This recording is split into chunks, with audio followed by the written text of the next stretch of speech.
Joining me now to break down all of this is my panel, the co-author of the Washington Post's Early 202, Leigh Ann Caldwell, Democratic strategist Ameshia and Republican strategist and NBC News political analyst Rick Tyler. So, Leigh Ann, should we be talking about Glenn Youngkin? We saw all these polls that show no one else breaking through the Republican field. Could he jump in at some point and shake things up? He could. We'll see if he does it. I do know that his team has been he has been working really hard, in part as you've reported, to really ensure that Republicans do well in these off-year elections. They're expanding ballot access, early mail-in voting.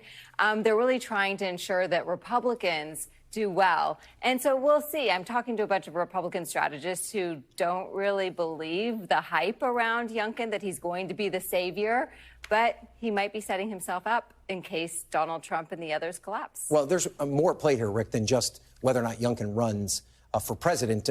What could happen here in the state legislature is significant as well. If he's able to flip both the House and the Senate, that would allow him a governing agenda that he doesn't currently enjoy.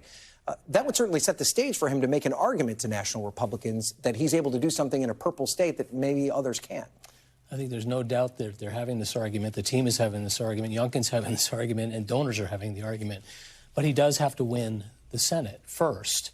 I think it'd be very hard for him to make a justification that he's a winning candidate if he doesn't win the Senate. If he does win the Senate, I know this for a fact that there are a lot of Republican donors who are looking for an alternative to Donald Trump, and they have not found it. Now, Youngkin's big challenge, of course, would be that he would have to forego the early states. That's never been done before, but that would be really exciting, I think. Exciting for us, at least. Well, that's right. But he would have to literally sweep Super Tuesday, which I think is unconventional, but not out of the possibility if we get through the first three states and it's a muddle and Youngkin looks strong. Well, right now, it's not a muddle, right, Ameshia? I mean, our poll shows that Donald Trump has a pretty commanding lead.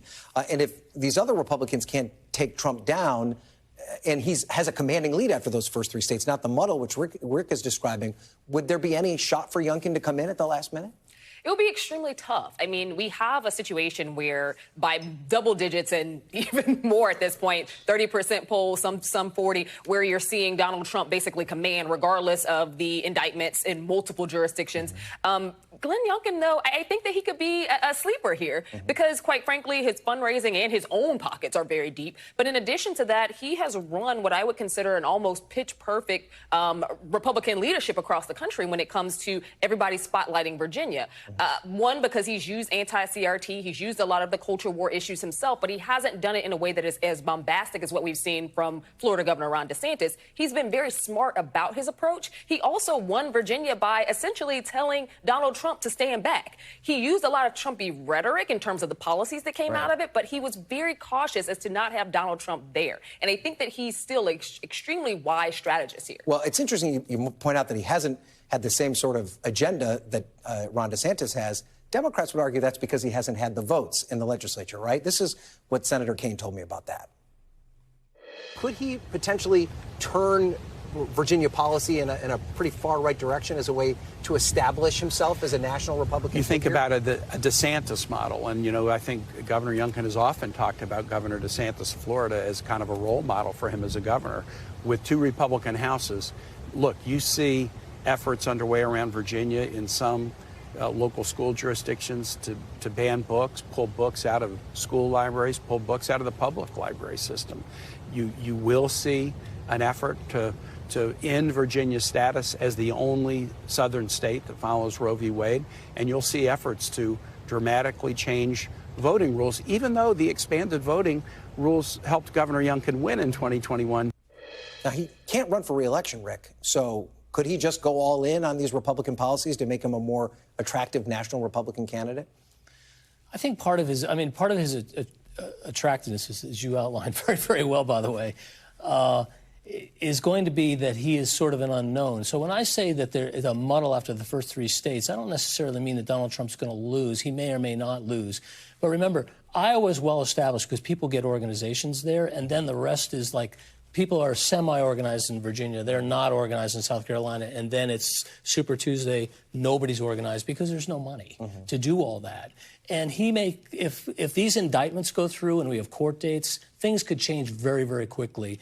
And DeSantis, in my opinion, has already run his course as the second choice. He's not it. He's not going to be it. And nobody knows who the second choice is now. And, of course, the debates are going to try to figure that out. But Glenn Youngkin is in a very good position, I think, to do that.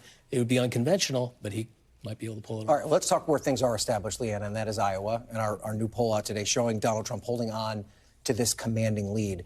If you are the others in this Republican field, is there anything that you can take out of these numbers that would demonstrate any sort of hope leading into these caucuses now in just a couple of months?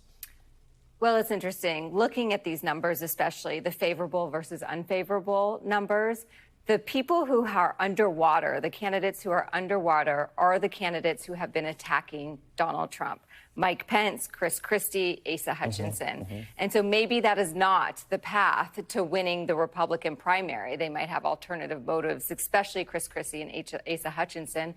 But, you know, looking towards this debate on Wednesday, I spoke to a lot of Republican strategists over the weekend, and they are unanimously in agreement that Donald Trump has sucked all of the oxygen out of the room. And how do you compete with someone who isn't even there? And so it's a huge challenge for all of these Republican candidates to get beyond the power of Donald Trump's support. And Ameshia, when you look at those same poll numbers that Leigh Ann's talking about in terms of favorability rating, the candidates are at the top of this list, and some of them actually have better net favorability ratings than Donald Trump, are all candidates that have been kind to Donald Trump. Nikki Haley, Tim Scott, DeSantis to a certain extent. Are they just running for second place? Are they doing anything to distinguish themselves from Trump as the front runner? They're absolutely running for second place at this point. But even before this poll came out, they knew the base, and the base isn't just the MAGA crowd. The base is Republican voters, and they know that they do not support you attacking Trump. So they were not going to go on the offense extremely hard, which I think that we've definitely seen from a handful of people who are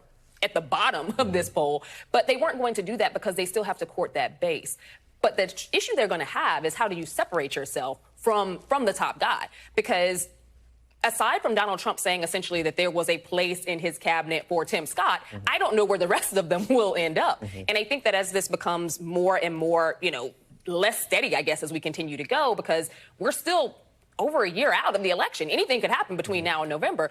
But by all manner of reporting we've seen thus far, Donald Trump isn't losing his grip at all. Yeah. So these others, they've got to cozy up to him as much as they can because his base isn't going anywhere. And, Rick, we've talked about him sucking all the oxygen out of the room. Can he suck the oxygen out of a room he's not in on that debate stage Wednesday night? But let me just comment on two things. One is I think Ted Cruz was in single digits at this point. But there wasn't somebody else at 42%. That's true. Yeah. The second thing is, while it is true that the high negatives correspond to the people who are attacking Trump, what I think that the unknown, Trump is always an unknown to how to run against, but now he has a record. He does not have a conservative record. He doesn't have a Republican record as president. The deficit didn't get smaller, it got bigger. The budget wasn't balanced. The border isn't better, it's worse. The trade deficit with China is not lower, it's higher. All of these things, like what did he achieve? What Republican, what do I get as a conservative, my values, policy-wise, did Donald Trump deliver? And not only deliver nothing on policy, he delivered nothing politically. He lost the White House, he lost the Senate twice, once willfully, and the third time, and he lost the House. So what do you get? You get losing, losing, losing. Yeah, but at this point, we haven't seen any evidence that that's resonated with Republican voters. That's why I'm on, so they listen to me. Right. We're going to have to leave it there. Leigh Ann, Ameshia, Rick, this is going to be a busy week. Thank you guys for kicking it off for us. We appreciate it. Thanks for watching our YouTube channel. Follow today's top stories and breaking news by downloading the NBC News app.